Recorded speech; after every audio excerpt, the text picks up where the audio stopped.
Good evening, Dharma friends, in the Monday BME Sutta discussion. We have been conducting 64 Sutta discussions so far since 2023, and today is going to be 65 Sutta discussion. I think probably some of you may have seen that we are going to continue our Sutta study next Monday as well. That means 20th, and we already cancelled Sutta discussion on 27 for allowing you to engage in your New Year, Chinese New Year activity. So 20th also we are doing, next Monday also we are doing Sutta study. All right, before we get started, as usual, let's pay respect to them.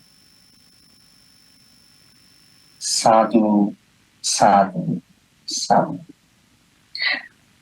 Namo tasse bhagavatu arahatu samma sambuddhasse. Namo tasse bhagavatu arahatu samma sambuddhasse. Namo tasse bhagavatu arahatu samma sambuddhasse. Today I had a chance to make a note earlier. So I hope that you may have looked at the note.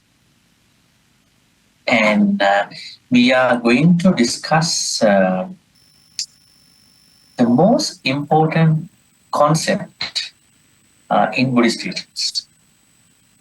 What do you mean by the most important concept in the Buddha's teachings is Anattā, A-N-A-T-T-A, Anattā.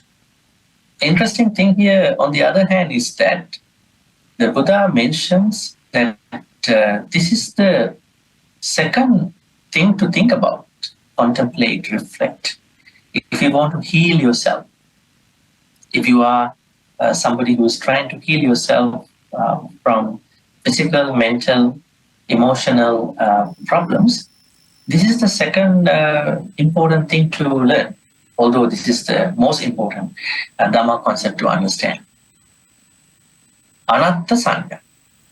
What was the Sanya perception we discussed last Monday? It was Anicca Sanya. Anicca Sanya means change, perception of change.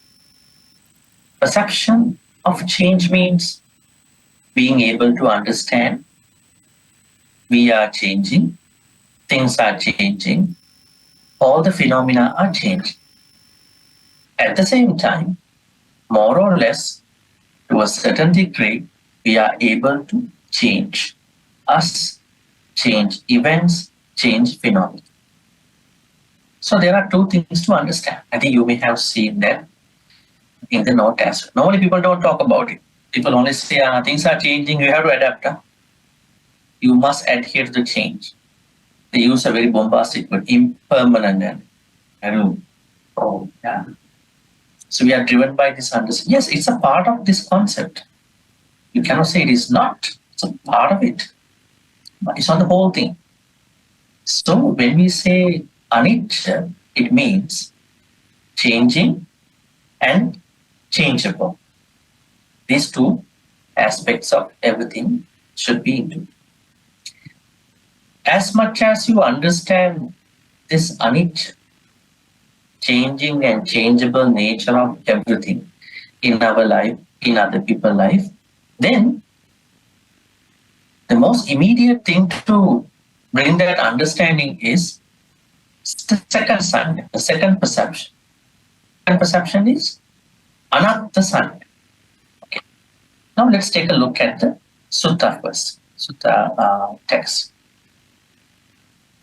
I think all of you have this access to sutta. Girimananda Sutta. You can see here, this is the sanya we discussed that day, which means anicca sanya. Now, this is number 1, this is number 2, Anattā Sanya. So there are 10 sanyas, not self. How did the Buddha explain Anattā Sanya? We have to come here. Katama Chananda Anattā Sanya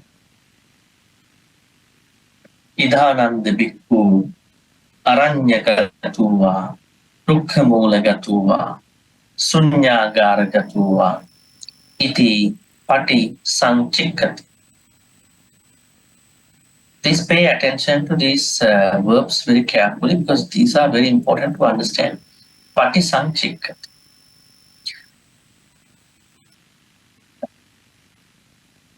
Whether you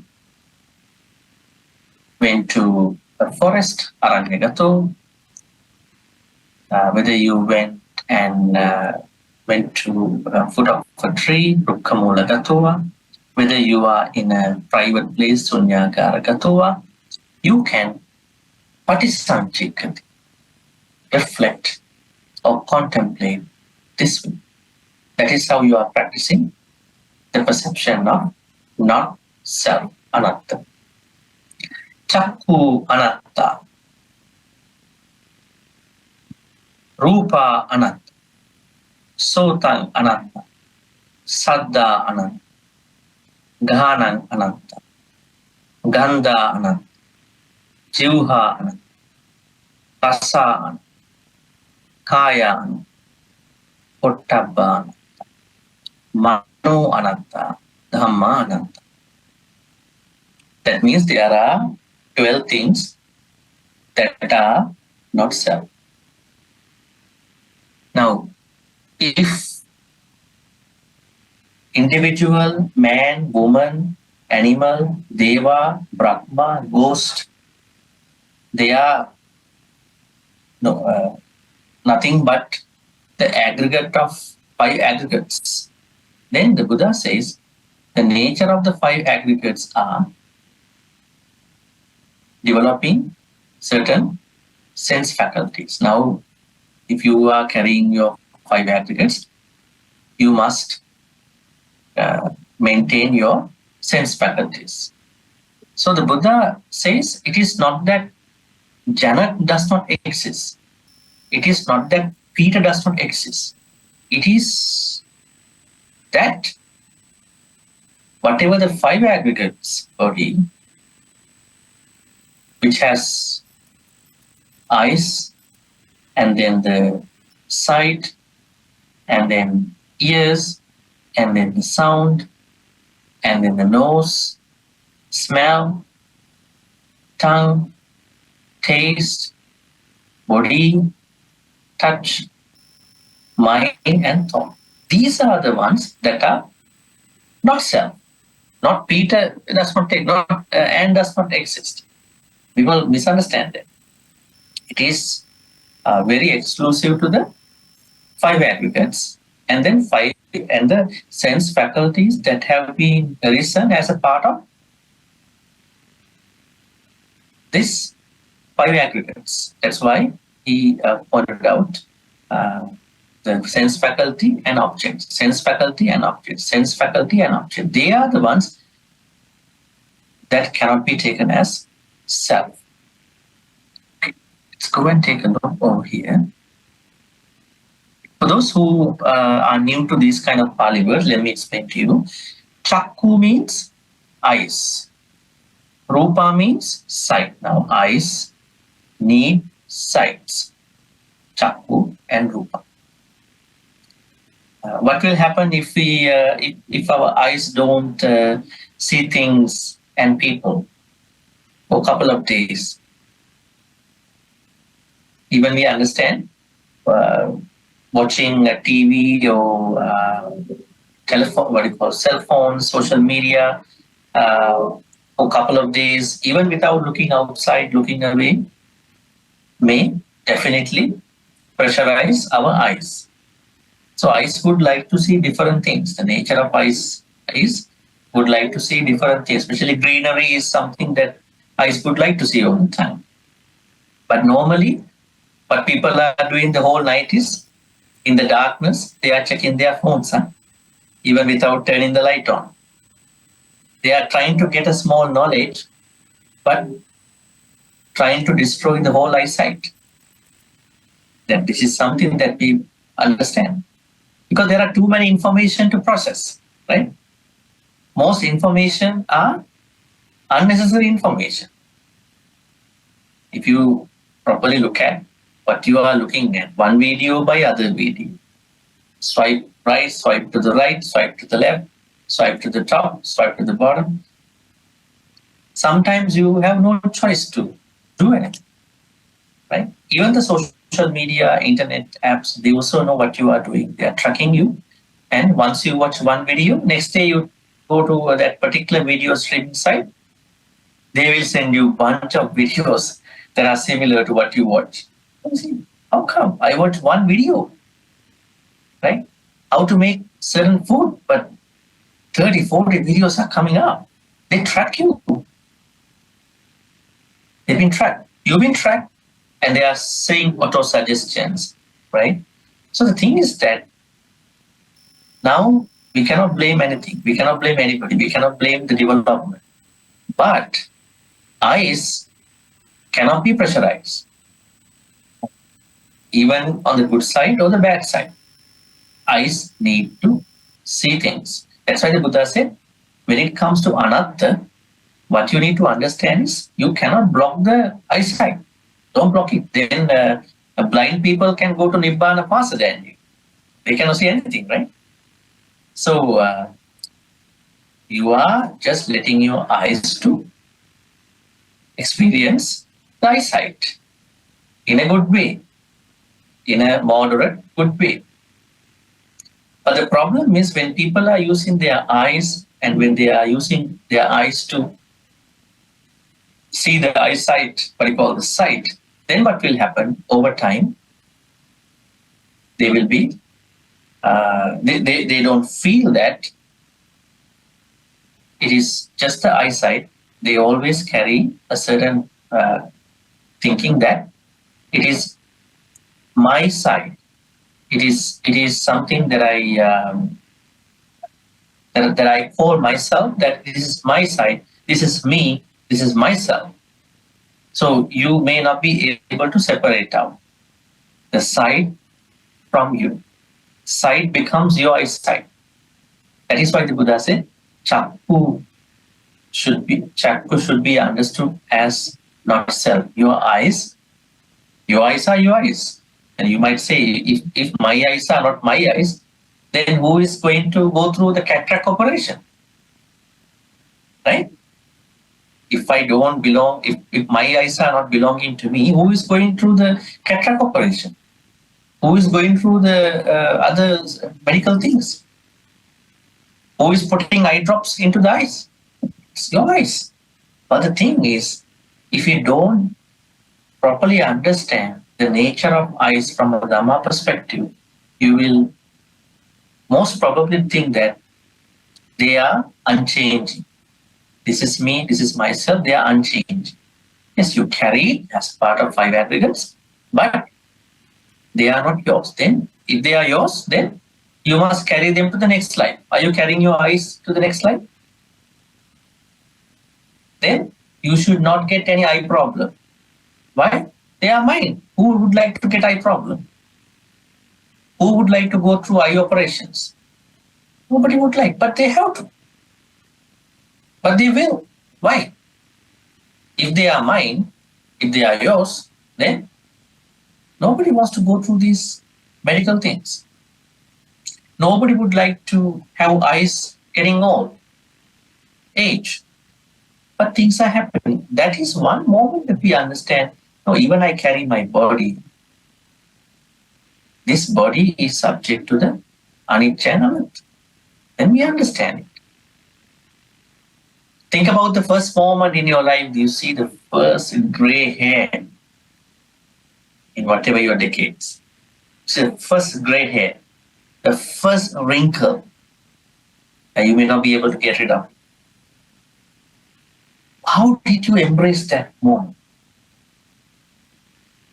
It must have been a difficult feeling for some people when by aging. We can't be Makadeva, right? Makadeva king, the Makadeva Jataka story. There was a king, it was one of the Bodhisattva's Jataka stories. King Makadeva told his barber, you know what, when you trimming my hair, in case you happen to see a white hair, gray hair, tell me. The barber didn't know what he would be going to do. One day, the barber found out one gray hair, so he gave it to the king. That day, king left the palace to the forest. So you can't be Makadeva, right? In Makadeva, because you embrace the life. But it doesn't mean that we just need to accept it the way how it is. That's why I said changes are happening, but you have to feel good about you. And dying hair is not a bad thing. You have to feel good about it. And then time to time, admiring yourself, taking care of yourself, self-care, they are part of this practice. But if you are going to do too much about everything, that could be a problem.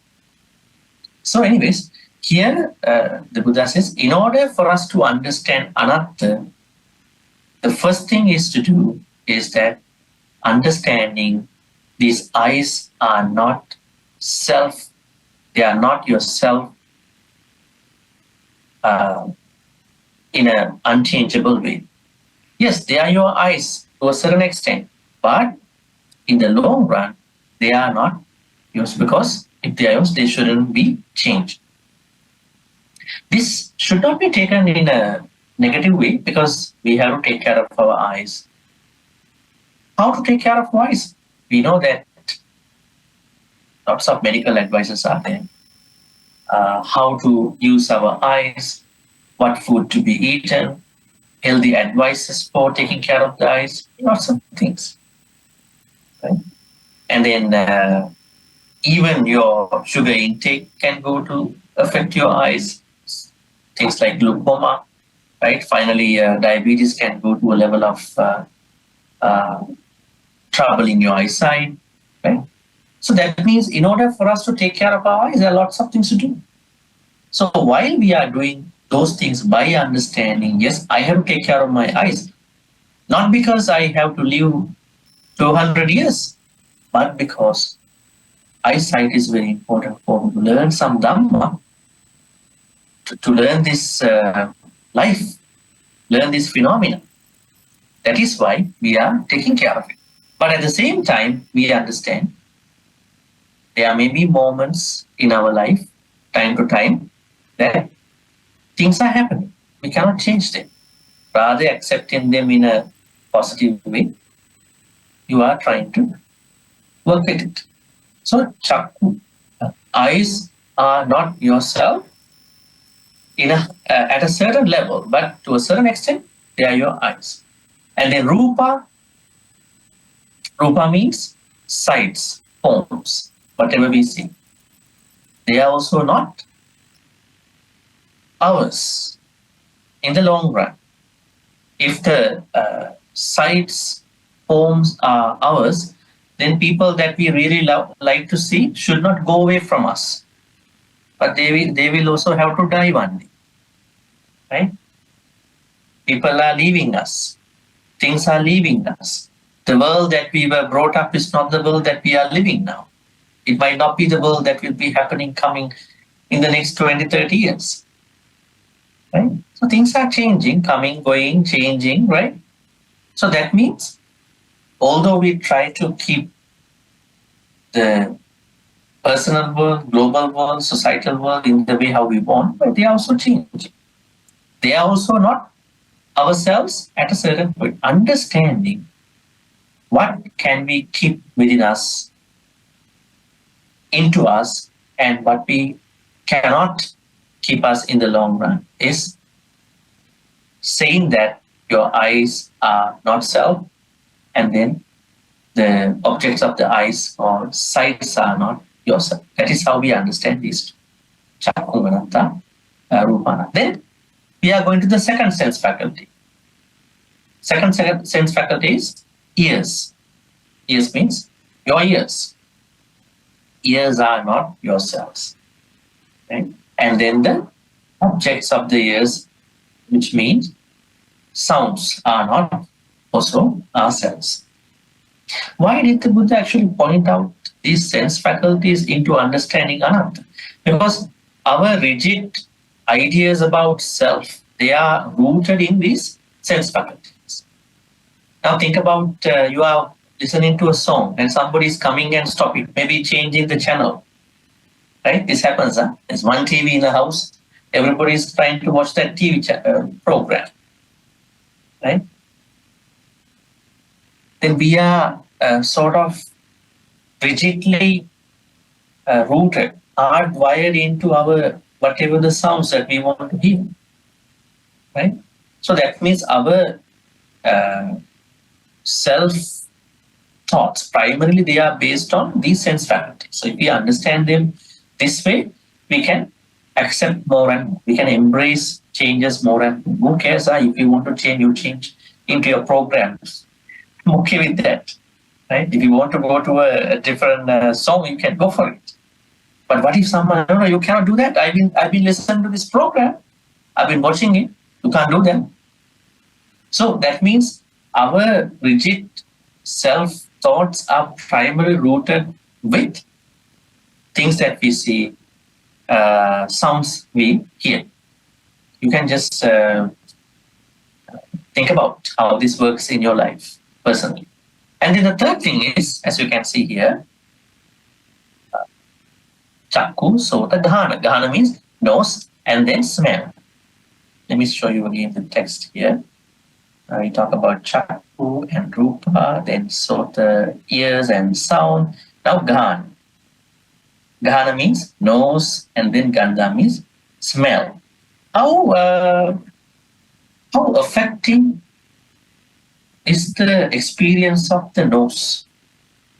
Say, for instance, you are someone who is very conscious about the smell, especially fragrance, perfumes, scents, especially the branded perfumes. Say, it's okay, I mean, it's no problem if someone wants to maintain a certain brand of perfumes, things like that. But what if someone is overly hardwired with a certain perfume? Actually, the place is okay, no smell, but the person thinks, no, we have to spray something over here. Right? Probably you don't think about how other people feel sensitive about some smell. That's why many places nowadays have fragrance policy, right? You can't spray before you go to the workplace because there are people who are very sensitive to the scent of perfumes. Can we live without these things for some time? It doesn't mean that you don't have to. You should keep away from perfume. You should, depending on your nature. You should. It's okay. But what if that there is a nature in ourselves that we are too much into those fragrance, those kind of perfumes? We are very hardwired so that you maintain your personality. This is me, that particular lavender, let's say. Lavender fragrance. This is me, and whenever I come, you may feel the smell of lavender. You may feel the smell of this and that. So, what if somebody is internalizing a certain idea within that self that this is me, you understand me from my smell, from whatever the perfume, whatever the fragrance. See, this has gone into a certain rigid self-thought, right? But whenever I want to feel good about me, I spray some perfume. It's okay, no problem. But what if someone is trying to make it a point that, hey, if you have to understand me through my perfume, through my fragrance, through my scent, that might be a different thing. That means someone has been creating a very high level of self through the smell. Then we go down to the other one, the fourth one, tongue and taste. I think it's a very interesting place to discuss Atta or Anattā. Food experience. Right? Now, how many preferences do we have with regard to the food? Breakfast, lunch, dinner. Are we struggling? Are we struggling in eating? Not that you don't have access to food, not that you are not affordable to buy food, but about depending on the preferences, your choices. Uh, how do those choices, preferences work with regard to having your meals? Have you ever been struggling just because you have a very high level of self with regard to the food? Whenever you go with somebody for eating, you are such a very picky, very choosy person. I mean, yes, you may be choosy, you may be picky if you have a health problem or something. But what if that you are every day you are trying to make it a very hard time to everybody, even for yourself? Then it seems that you've been carrying a certain self because of your taste. These things should not matter to us. We just want to eat, we eat. It doesn't matter where you go. You may have a choice to go somewhere. But what if that food experience has bothered us in being understanding, being able to understand the taste? This is very interesting to think about. Actually, I think when you go with a family, even among the family members, how many people have choices with regard to the food? Right?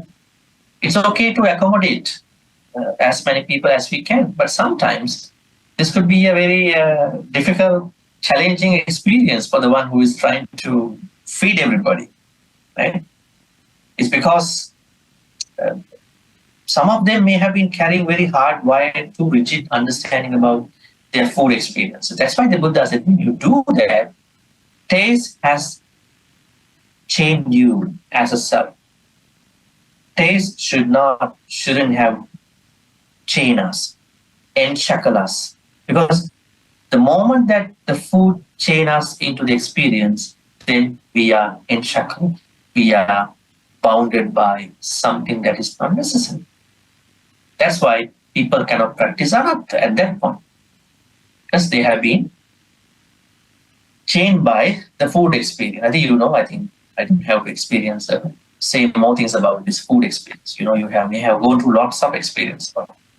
And then we go to the body and touch.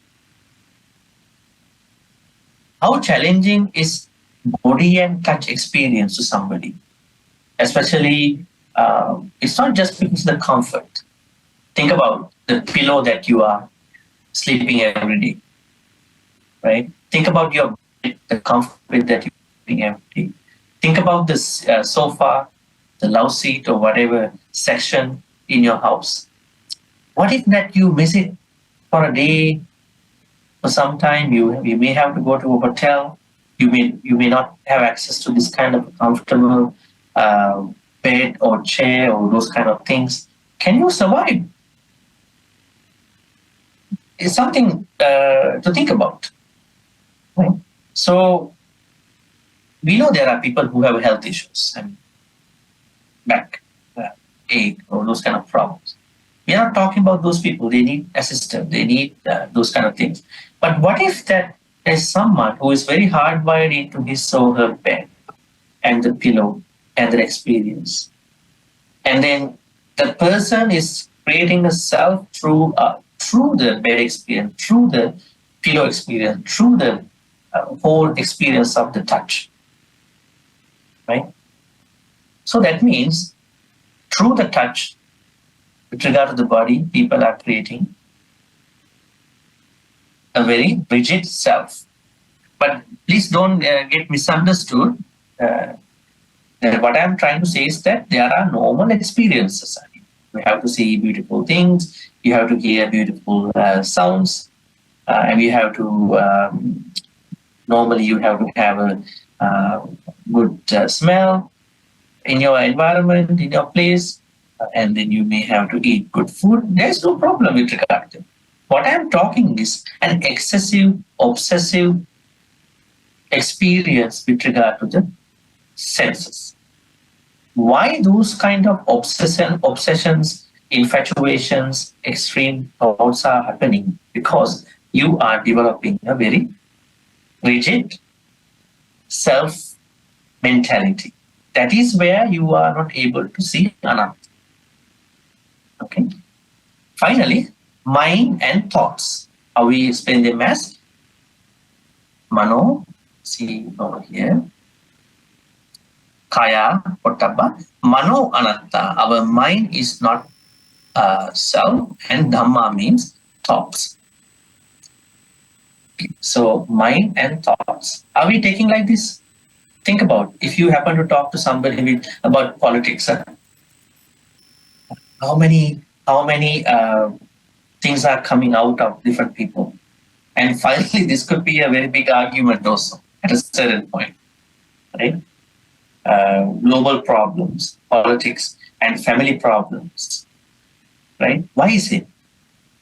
People are so much into their physical, the mind, and at the same time, their thoughts. That's why the Buddha said, nobody can practice my teachings, Dhamma, without clearing, purifying their views. That's why the Buddha said, Samma Ditti comes in first, not Dana comes in first. He talks about Dana, but if you really want to seriously practice, Samma Ditti comes in first. That's why I asked you a question a long time ago, maybe not last year, probably, the year before, probably. I asked, where is Dana included in the Noble Eightfold Path? Where is it? Now you understand, Sila, Dana, Sila, Bhavana. I think you know these things time to time, right? So these things should be then part of the Noble Eightfold Path. They must be a part of Noble Eightfold because that is our main path. There's no other path. Then where is Dana included? Under which category, under which Noble Path factor is Dana included? Is it Samma Ditti? Is it Samma Sankappa? Is it Samma Vaca? Is it Samma Kammanth? Is it Samma Ajiva? Is it Samma Vayam? Is it under Samma Sati? Is it under Samma Samadhi? Maybe you can think about it. I think you have no excuse. I have been explaining a lot about it, given lots of notes as well at that time. Dana comes under Sammaditi. That's why it is not that you buy some groceries and then cook something and bring to the temple. Hello, Bhante, I prepared, Dana, please accept. It's not that way. This has to be started with Samadhi. Why do I offer Dana? For what? I don't know. I have ancestors. They passed away a long time. In my culture, so I do it. So why not? I bring food to the temple. That is commonplace. Everybody does it. But where does the Dana start from? Understanding. I have a view that Dana is a part of that view. Not even Dana. Taking care of mother is a part of Samadhi. Taking care of the father is a part of Samadhi. Giving Dana is a part of Samadhi. Then, believing in good karma, bad karma is also the part of Samadhi. That is why the Buddha said, views are very important. I mean, wholesome views, skillful views. So the thing that I'm trying to connect here is that Mano Anattā, Dhamma Anattā means our mind is not us and thoughts are not us. But when someone is developing certain concept ideas, political, social, domestic ideas over a period of long time, then they may be naturally coming up with a very hardwired view, hardwired views. So they are going to, argue. They are going to, into sort of commotions, problems, fights with other people. That's why the Buddha said, we have to purify our views first. Ditti means view. So, a lot of people, they carry a very rigid self because they do not purify their views. How to purify our views? Understanding what perspectives I've been carrying since morning to evening. Do I carry certain unhealthy, unwholesome views? There are people who wake up to do some bad things. Like we learn from the Buddha. The first thing that the Buddha does in the morning is to see someone who he can help at that point. And in the evening also he does it. But in the evening, he is trying to go there. When he is doing that, he is trying to go to that particular place to help out that particular individual. So do we have the same thing? Or are we waking up to a certain context? Today, how many things I need to gather to my mind? I want to build up my self. I want to be better than other people. Definitely we are doing well. We have to do well. But what if that we are thinking that I have to do better than other people every day? This may create a certain different extreme self that we don't know. That's why the Buddha said 6 sense faculties and their objects have to be understood as the way how to practice anatta. If you are not creating a very extreme perspective with regard to your eyes and then with regard to the sights that are coming to your eyes, then you have anatta. You're practicing anatta. If you are not creating an extreme perspective with regard to your eyes and what you experience through the eyes, then you have anatta. If you are not creating an extreme obsessive experience with regard to your nose and then smell, taste, tongue and taste, body and mind, body and touch and mind and thoughts, that means you are practicing anatta. But what is happening halfway of this practice? Now today we are learning about this. But tomorrow if we are not mindful about this thing, we forget about this thing, right? Then we again try to create that extreme perspective.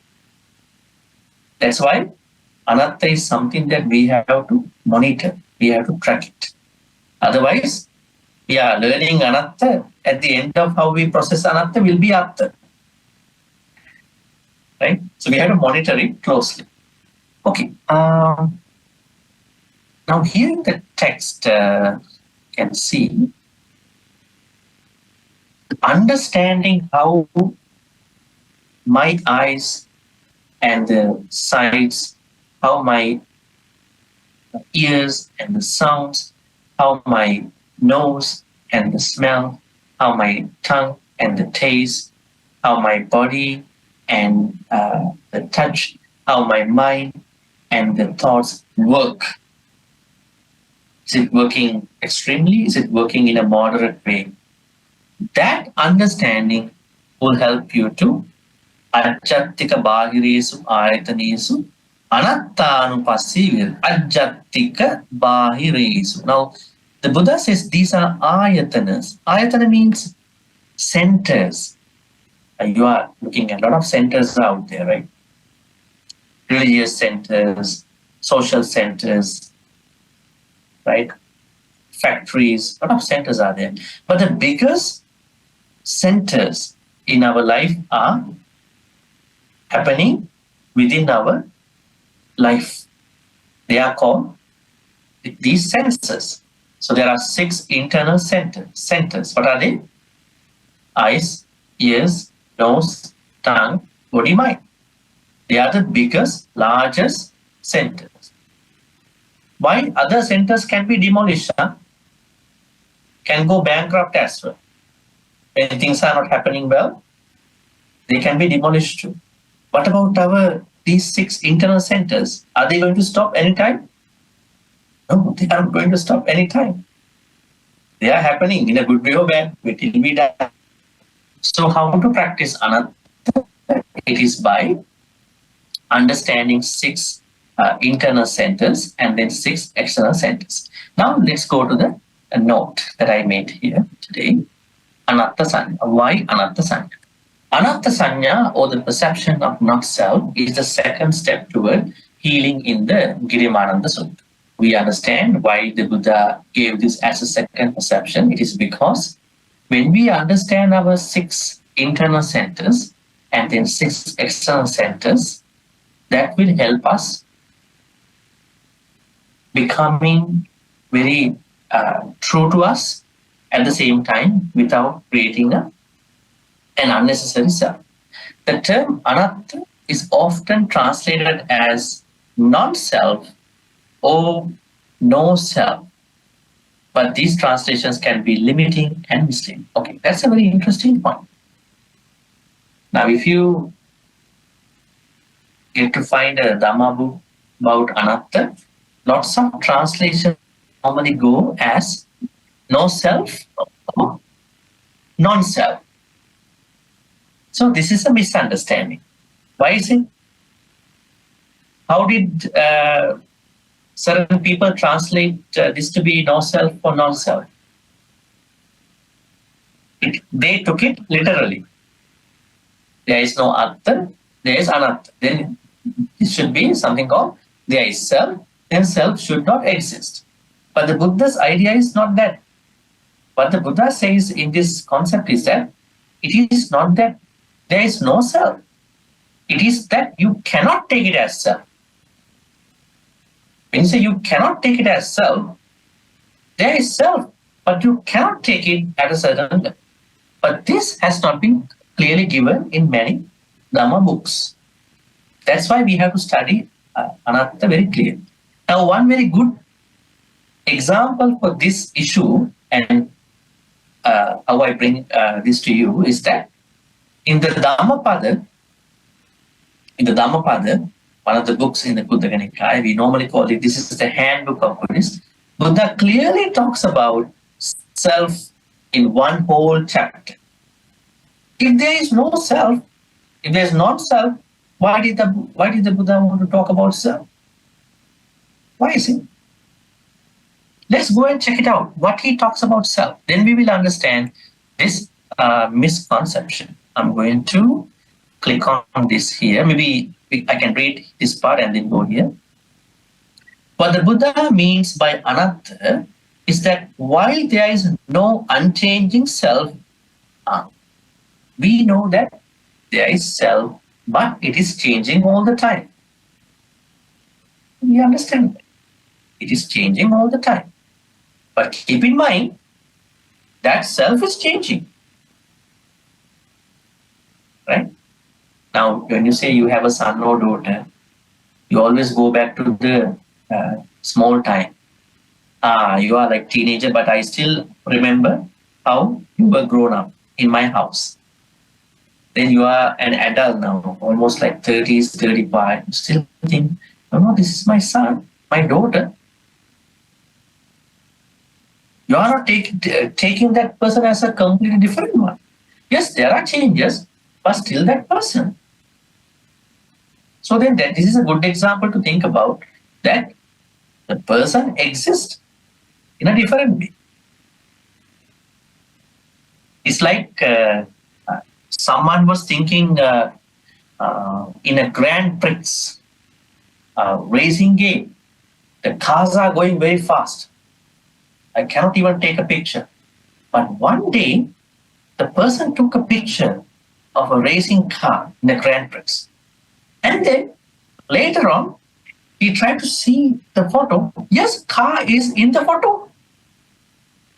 If the car is going very fast, how come car is in the picture? That means in a nanosecond, maybe in a fraction of, very tiny, minute fraction of the nanosecond, even a small unit, car exists somewhere. That's why he was able to take the photo of that car. Car is going very fast.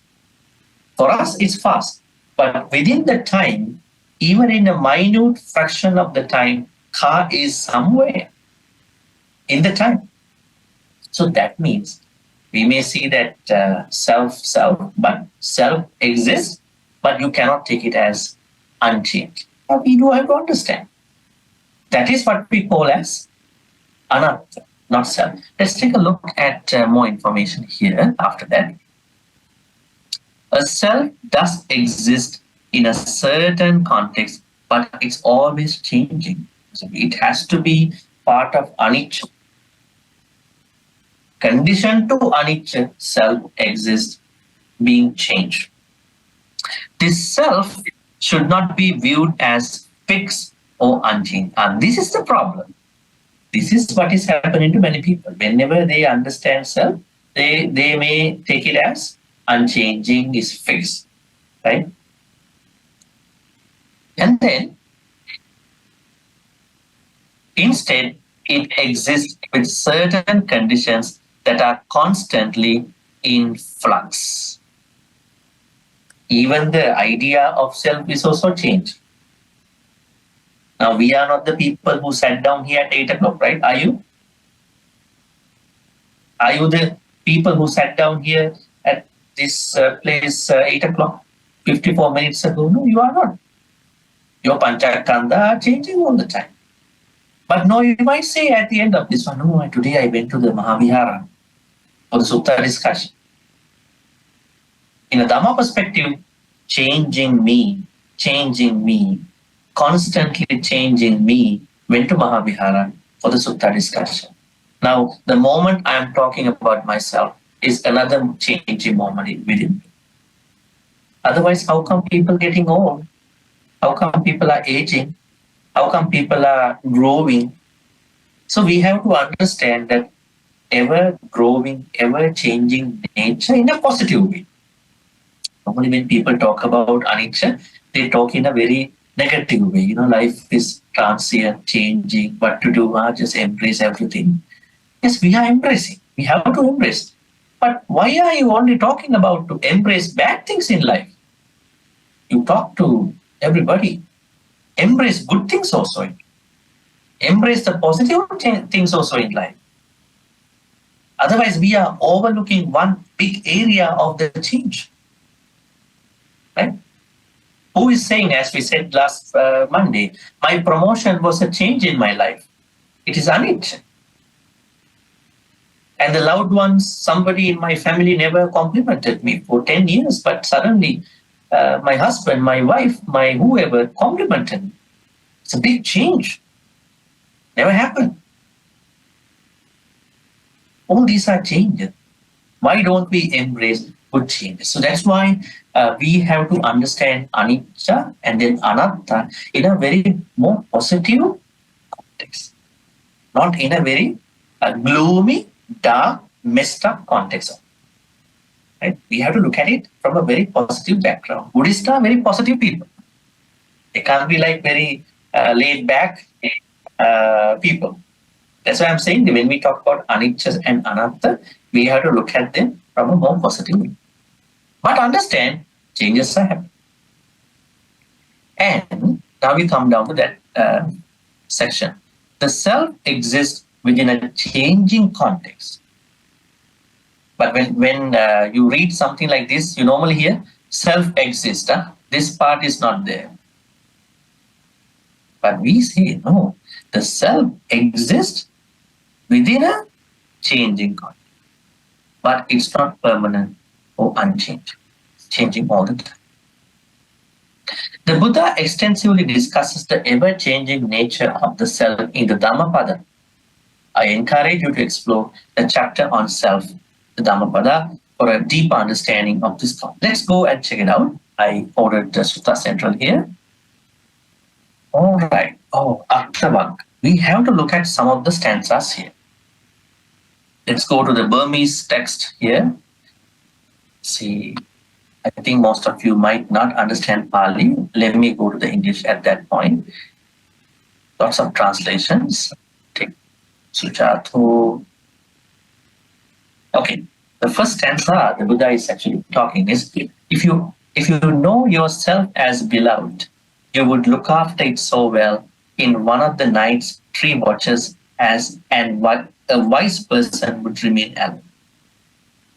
3 watches. What does it mean? 3 watches mean? I have 3 watches, 1 watch, 2nd watch, 3rd watch. Is it that watch? Or night, late night, morning? No. 3 watches mean an implied sense of our life duration, our small time, middle-aged time, elderly time. The Buddha asks us to take care of these times, take care of us, not becoming obsessive about us. Think about there's someone who is really becoming very messed up in his or her young time. Okay, you have a middle-aged time. At least you hit 30, 40, 45, 50, you understand life. But if someone is messed up during the middle-aged time, you have a senior in your late 50s, 60s, 70s, at least you can become a better person. But if you are very messed up in the young time, during the middle-aged time, and also in your later time, where are you getting that chance, opportunity to become a better person? Right? So that's why the Buddha said, take care of these three watches, three times. So what does it mean? The Buddha says, you have a self, changing self, take care of it. How to take care of ourselves? Physically, mentally, emotionally. Okay? How to do it is a very, very big discussion. Huh? We have discussed a couple of things, how to take care of money, how to take care of relationships. We have done it before. But here, Buddha is giving us the framework once again. And then another stanza. This one. It is easy to do bad things, harmful to oneself, but good things that are helpful are the hardest things to do. Oneself. Now, let me ask you this question. Why are we trying to attain Nibbana? Why are we trying to attain Sotapanna? Why is it? Is it because we are very scared next life we will become an animal, ghost? Is it because of that? That means Buddhists are people who want to escape the suffering. That's why they want to become enlightened. Right? Why are we trying to become Sotapanna? You hear a dozen of Dhamma talk, hey, you have to become a Sotapanna, you must do this, XYZ things. Why? If you get to the bottom of that idea in the whole Buddha teachings, you see, it is because the best gift that you can give to yourself is the self-care. The highest self-care one day you can give yourself is become an enlightened person. So that means even this enlightenment, Nibbana, Sotapanna nature, Sakadagami nature, Anagami nature, Arahant nature, even become a Bodhisattva, they all come as a part of this self-care practice. So the Buddha says self, it exists. But here what does it say? The Buddha says it's very easy to do bad things. Is it? What is more difficult? Is it bad mouthing about someone, or is it very much managing my no, don't talk now, don't talk. Not talk about anything, just stay quiet. Which one is more easy? Is it bad mouthing right away? Is it not bad mouthing and trying very, very hard not to talk about those things? Bad mouthing is very easy. What is easier? Is it hurting other people or not hurting? Hurting other people is easy. Just say whatever that comes to your mind. But when you think about what to talk, but not to talk, it's very difficult, right? Very challenging. Being vulnerable to temptations and being not vulnerable to temptations. In a fast-paced world, socially, very much driven by social media and many things, how are we going to manage our temptations that are coming from outside for the food, for the people? Are we just vulnerable to all these things that are coming to us? What is easier? Being vulnerable to these things, these temptations, very easy, right? Very easy. It's just a small, a moment of time. But being not vulnerable, it needs lots of practice. Lots of practice. I'm not going to do that. I have my Sila. I have to make sure I'm on with that Sila. It needs some constant practice. What about eating and drinking? eating whatever the food, which one is easier? Eating whatever the food that you are having, or even you don't have a sickness, you are trying to eat healthy. You are trying to eat and drink in a proper way. Which one is easier? Eating whatever things that come to us. Even some people blame other people. I am not supposed to eat, but you brought it, so I have to eat it. That's why I'm eating now, right? They are blaming the people. I don't eat chips, but because you bought the chips, I have to eat it. They are blaming other people and being very vulnerable. So what if that you are trying to make some sila with regard to your own experience?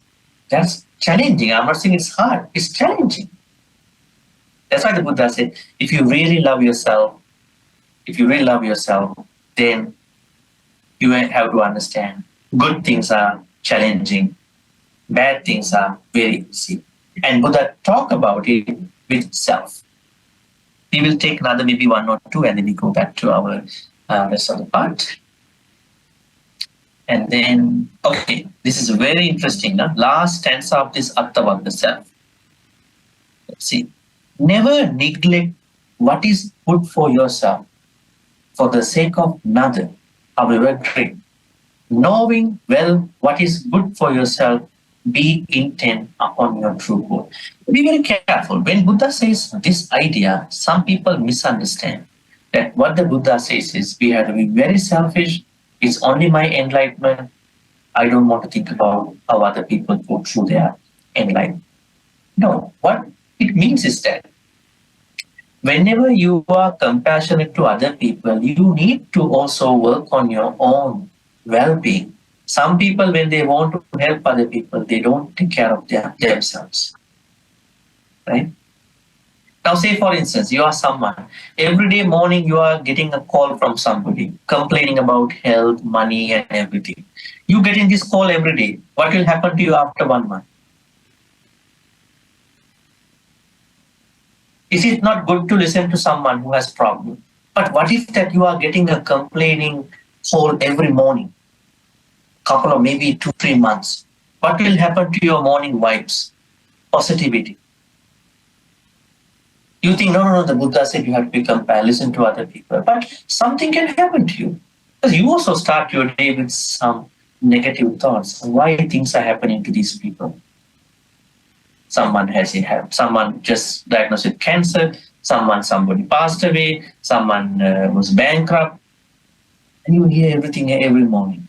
So that means while you are supporting, helping other people, you should never ruin your well-being. It doesn't mean you cut that call.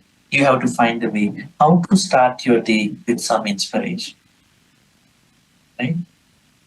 Otherwise, after some time, you might complain as well. You might say, you know what, I've been such a good person, but people who were around me, they were energy vampires. They took my energy.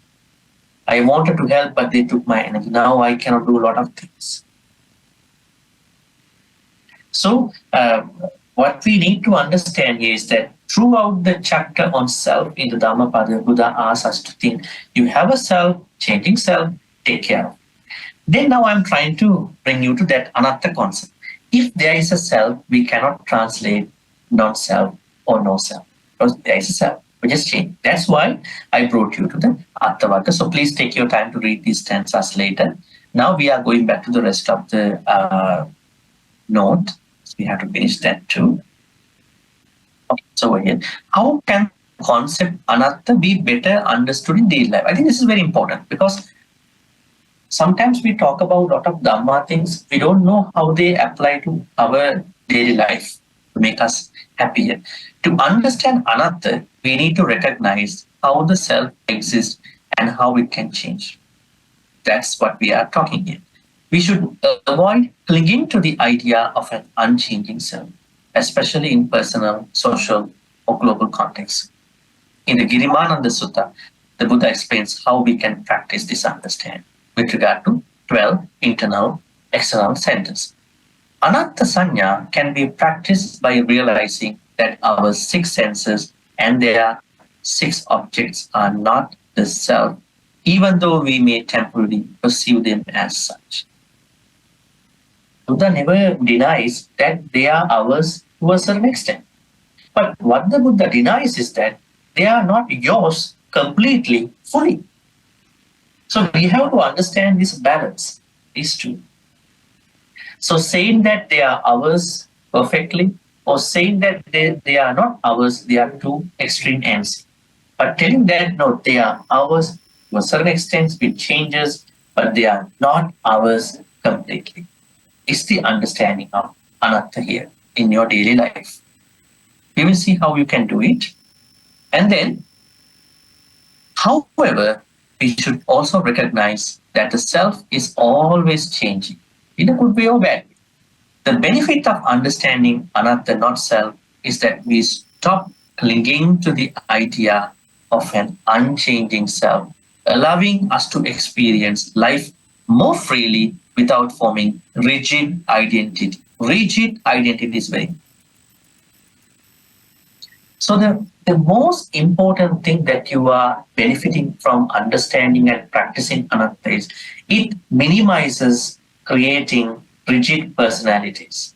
Have you ever met rigid people? They say, this is me, you have to understand me, this is me. I don't want to change just because you tell me. This is me. Sometimes they are loud ones, you can't do anything that much. You have to go through it or not. So people who have rigid personalities, they are as such because they have stuck with their self, the opposite of anatta. They have lots of clickings towards their self, their ideas, thoughts. Okay, benefits. Happiness through understanding anatta in daily life. Few benefits are not everything. Number one, increase tolerance, patience. Understanding anatta helps you become more patient with yourself and others, allowing you to navigate daily challenges with greater ease and acceptance. It's very interesting. Are we very much patient about things that I have? I think we have different variants, different degrees about it. The more you understand that self is not what you call something that is not unchanging. Self is changing, self exists, but at a certain point, I have to understand it is not myself, me. That will help me to tolerate many people, especially some others' words, some others' actions, other people's reactions to me, other people's responses to me, other people's behaviors to me, family members. I can tolerate more than how I experience them before.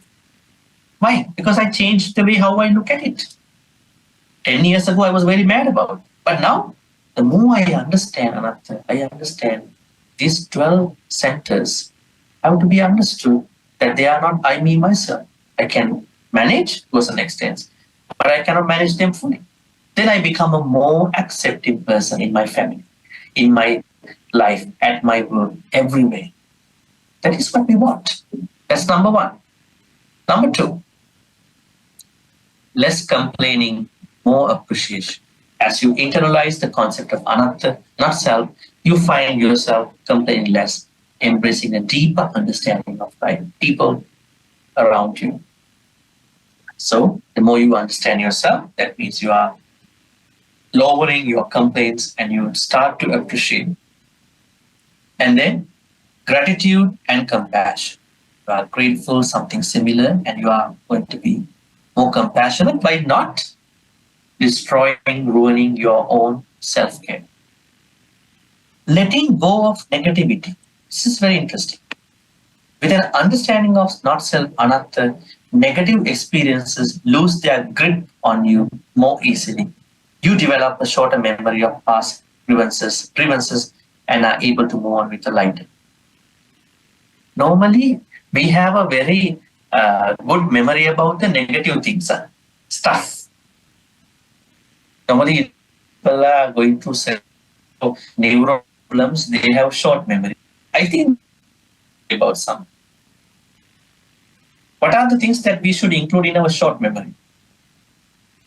Negative experiences we had with other people. Put it into the short memory so we don't remember anything. Right?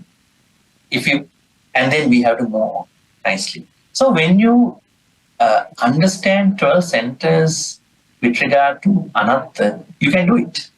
Because you are not creating a self towards, extreme self towards those 12 centers.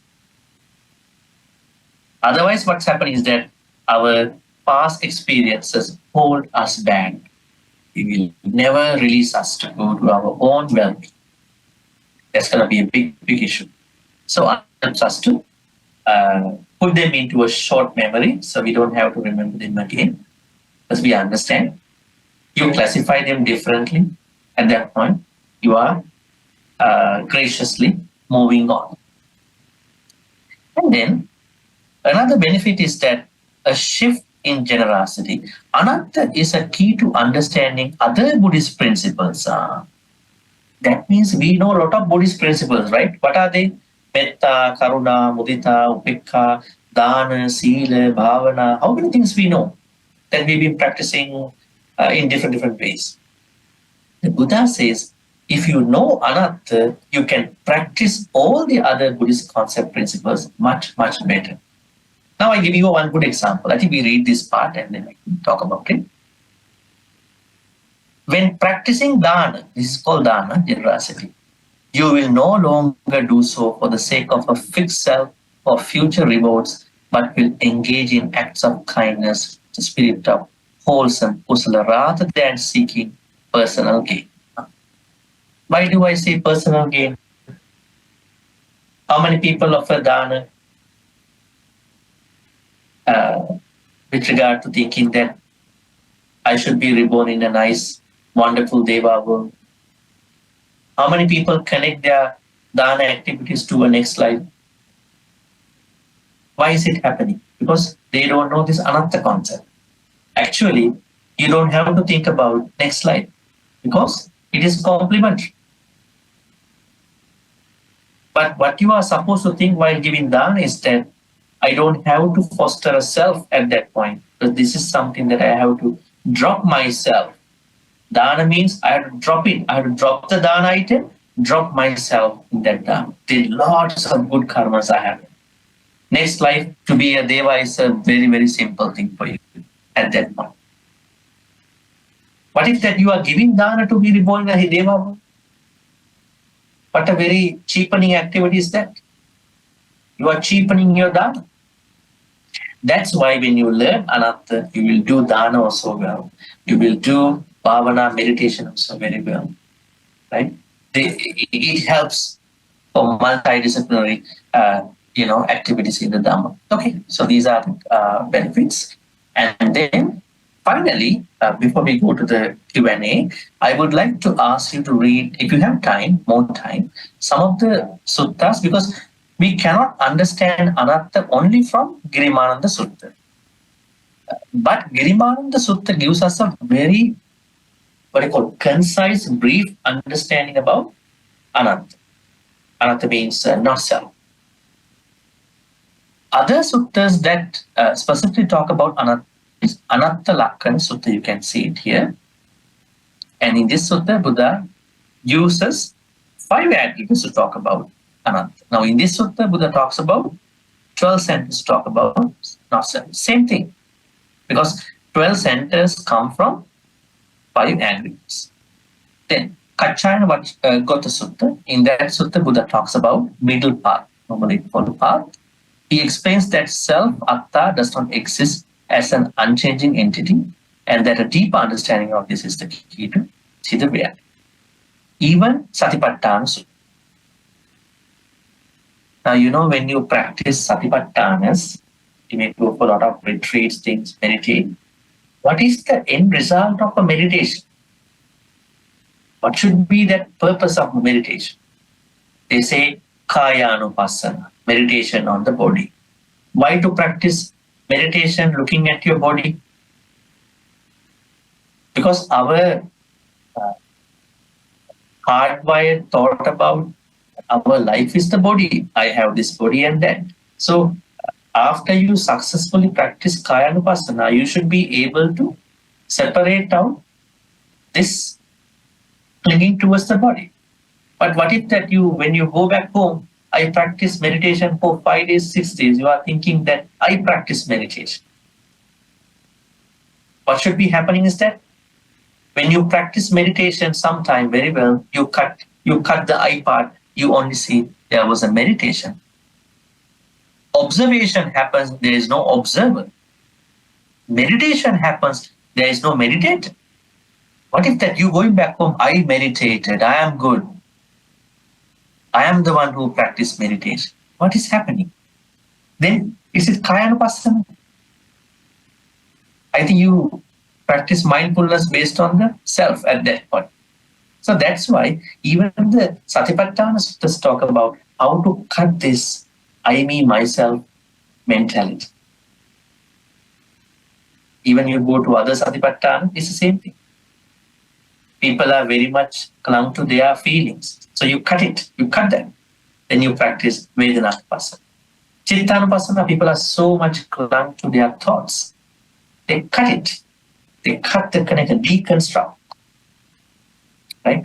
So this is how Anattā is very much connected to even the Satipatthana's meditation practice.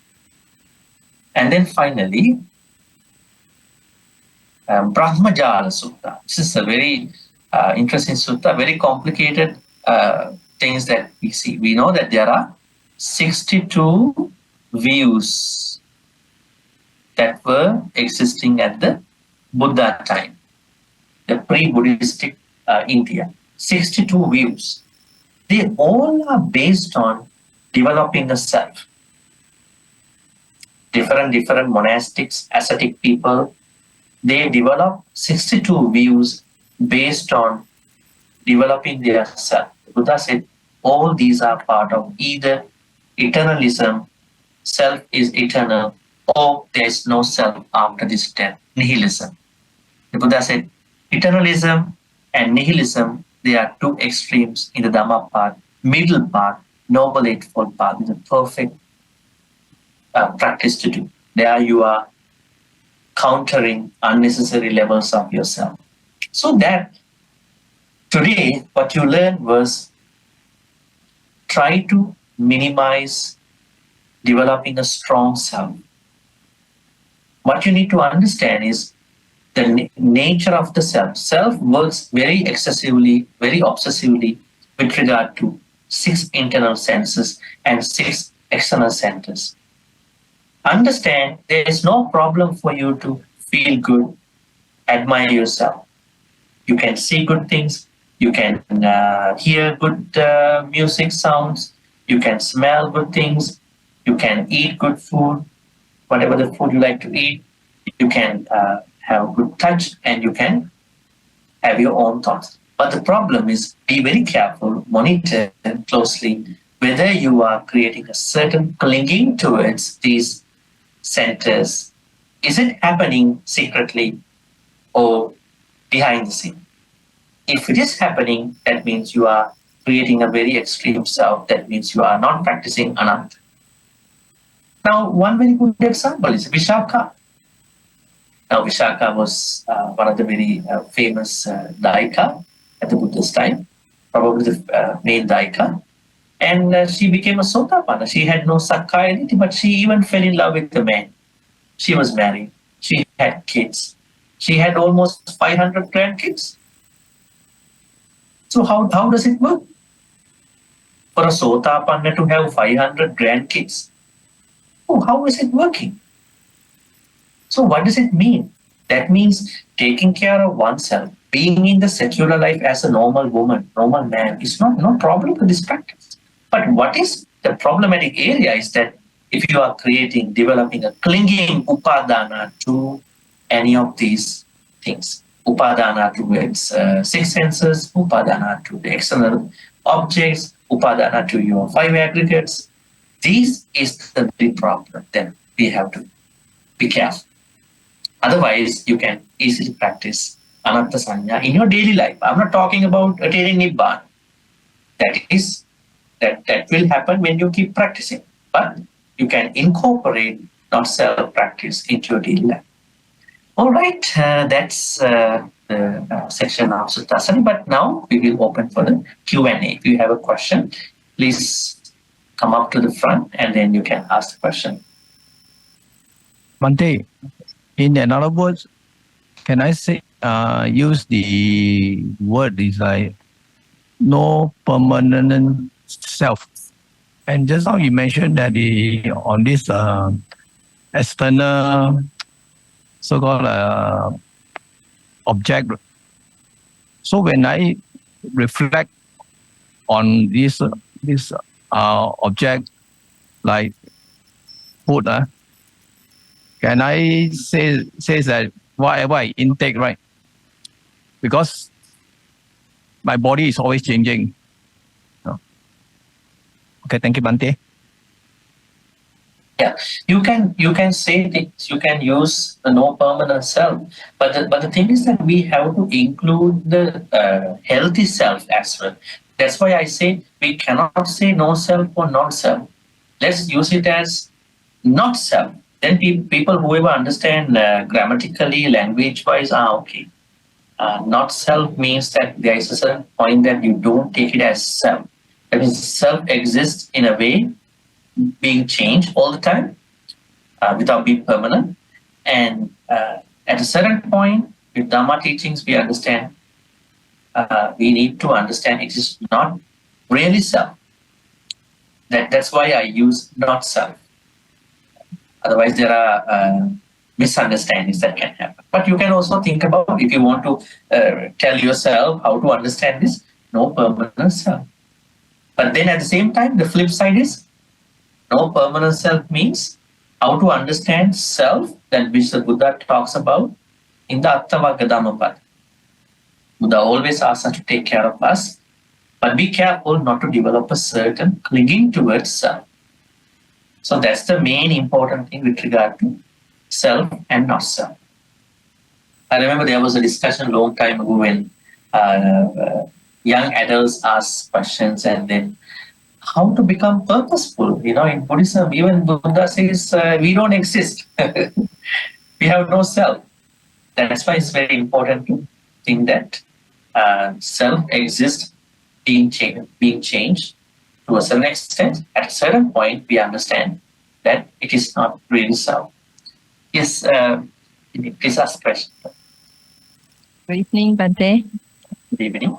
Bhante, can you clarify about the interior and exterior sense field?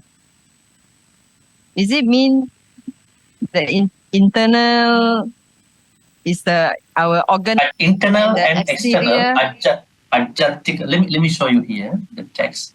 Ajjatika Bahira, then I will explain. See? Yeah, that's what I want to see. Pali words. Now you can see chasu means 6. So 2 chasu. So ajjatika means, what are the ajjatikas? Chakku ajjatika, sotang ajjatika, gahanang ajjatika, jivha ajjatika, kaya ajjatika, mano ajjatika. So 1, 2, 3, 4, 5, 6. 6 internal centers. Then we are going to talk about 6 bahiris, external ones.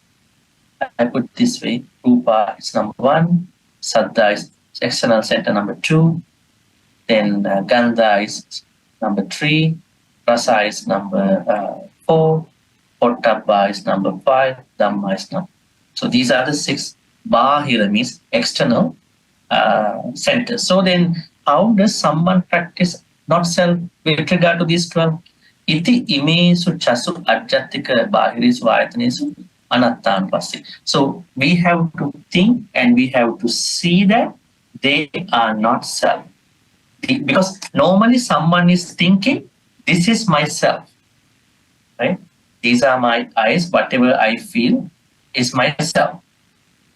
So normally people create a very extreme, high kind of self because of these 12 centers. But you are taking it the other way around and then looking at them as internal, external, 6 multiplied by 2, 6 internal, 6 external. They are not I, me, myself. But we also healthily understand that self exists to a certain extent with changes. And one very good example. Then if self doesn't exist, what is going to the next life? Why my good karma, bad karma go to the next life? If it is not existing, very good example. That means whatever I do, go to my next life. Then that means I am going to the next life. But I cannot say I am going to the next life because I am changing also at the moment I am saying. When I say I, then going, during that time I have been changed too. Right? So I am going to the next life with all my good karma, bad karma in this life and past life being changed. But my good karma, bad karmas are also going to the next life.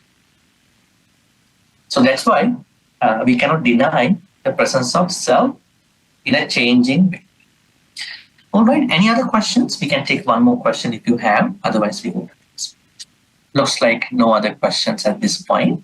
So then we move on to the transference of good karma at this point. May all the good karmas that we've been making today by understanding the perception of not self be transferred to all the departed ones. May they be well and happy.